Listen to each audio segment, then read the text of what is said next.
রক্ত ঝরিয়ে লিখল তারা স্বাধীনতার গান, শৃঙ্খল ভেঙে জাগালো সারা ভারত ভূমির প্রাণ। ত্যাগ আর সাহসে গড়ল ভারত, আনলো নতুন ভোর। গাও জয়গান বীর বিপ্লবীর, গাও জীবন ভোর। আজ বলতেই হচ্ছে বীর শহীদের রক্ত হয়নি আজও ব্যর্থ। ভারতের দামাল ছেলেরা নিজেকে বলিদান দিয়ে আমাদের দেশকে যে আজাদি দিয়েছেন, সেই আজাদি বা স্বাধীনতার পতাকা আজ ঊর্ধ্ব গগনে।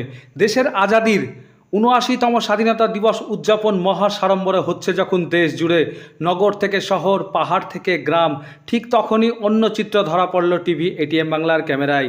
মুর্শিদাবাদ জেলার হরিয়ারপাড়া ব্লকের হরিয়ারপাড়া শিক্ষানিকেতন এডুকেশনাল হাব সম্প্রীতি সৌভ্রাতৃত্বের বার্তা পৌঁছে দেন হরিয়ারপাড়ার সমস্ত জায়গায়।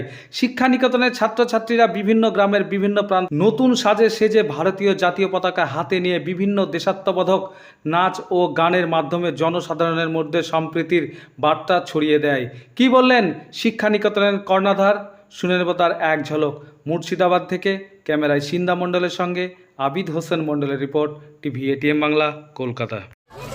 আজকে 15ই আগস্ট আমাদের ভারতবর্ষের ৭৯তম স্বাধীনতা দিবস। সেই উপলক্ষে আমাদের শিক্ষানিকেতন এডুকেশনাল হাবের পক্ষ থেকে আজকে সকাল থেকেই অনেক আয়োজন করেছি আমরা। প্রথমে পতাকা উত্তোলন, তারপরে আমরা র্যালির মাধ্যমে হরিয়ারপাড়া বাজার পর্যন্ত গিয়ে তারপর টুকটুকি র্যালির মাধ্যমে বিভিন্ন গ্রাম ঘোরাঘুরি করছি। এবং আমাদের এবছরের প্রধান বিষয়বস্তু সেটা আমরা চাইছি সমস্ত জায়গায় আমাদের ছাত্রছাত্রীর মাধ্যমে সম্প্রীতির বার্তা পৌঁছে দিতে। আমাদের হিন্দু মুসলিম সবাই আমরা ভাই ভাই, একসাথে আমরা দেশটাকে খুব শক্তভাবে গড়তে চাই। সেই সম্প্রীতির বার্তায় আমরা ছাত্রছাত্রীদের মাধ্যমে গোটা এলাকায় ছড়িয়ে দিতে চাই। আমি শিক্ষানিকেতন কোচিং সেন্টারের 10ম শ্রেণীর একজন ছাত্র। আজকে 15ই আগস্ট মহাসাড়ম্বরে পালিত হয়ে আসছে সারা ভারতে।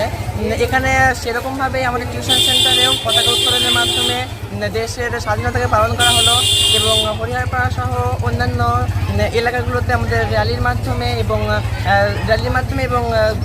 ঘুরে বেড়ানোর মাধ্যমে যে সম্প্রীতির বার্তা পৌঁছে দেওয়ার আমরা একটা চেষ্টা করছি।